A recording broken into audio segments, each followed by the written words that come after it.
let's talk about shiny object syndrome and entrepreneurship, because I keep seeing so many entrepreneurs working on a really great, valuable project, but then get a spark of an idea for something else and they abandon that first project to work on the shiny new thing. But then it's just this cycle of them constantly finding something new and shiny and fun and exciting that they think is going to work really well for them and never finishing any of those projects or finishing them to the point where they can get them out to the world. So to combat this, there's a really easy thing that you can do that will work for most of you. All I want you to do is pull up the Notes app on your phone and title a note, Upcoming Project Ideas. That's all you have to do, or something that you're going to remember. It doesn't have to be upcoming project ideas, but something similar to that you will remember and can easily search. And then anytime you have a spark of an idea, I want you to take a couple of minutes to sit down and write out everything you can think of.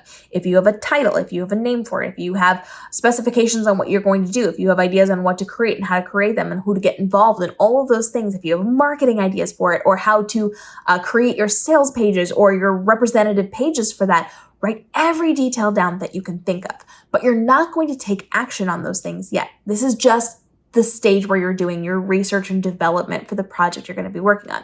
That way you can spend your time and effort on the project you're on right now without abandoning it, without forgetting what you're doing, but you still have access to those ideas for later. So anytime you have an idea, you are simply going to flesh out anything you can think of.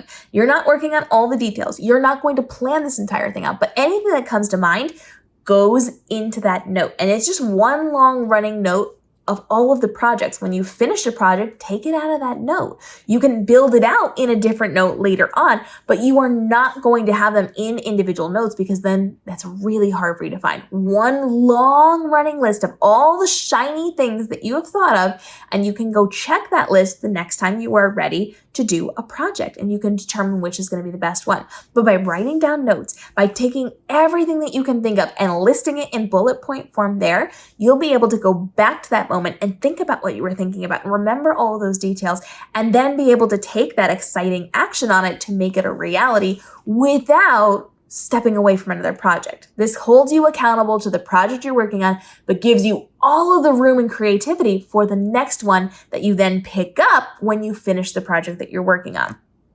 That way, you've got that long running list of everything, and you never have to run out of ideas. You never have to feel stressed about what you're doing or where you're going next, because all those things you thought of are already there ready to help you plan, so that you don't have to start from scratch on this one. You still have that motivation and that excitement for it, and you've got some of the work already done, some of those details already done, without detracting from anything else that you're already doing. Being smart about this is going to help you to combat that shiny object syndrome and always have somewhere to go, and always have a document that you can check on, and always have something that is going to take you further without taking you backward first. Drop your questions down below and follow along for more tips and tricks like this as we continue to help you navigate the world of TikTok, Instagram, YouTube, live streaming, and the tools and technology you need to level up your business and make this the best year for your brand possible with the least amount of stress and overwhelm on you as possible. We'll see you in tomorrow's episode.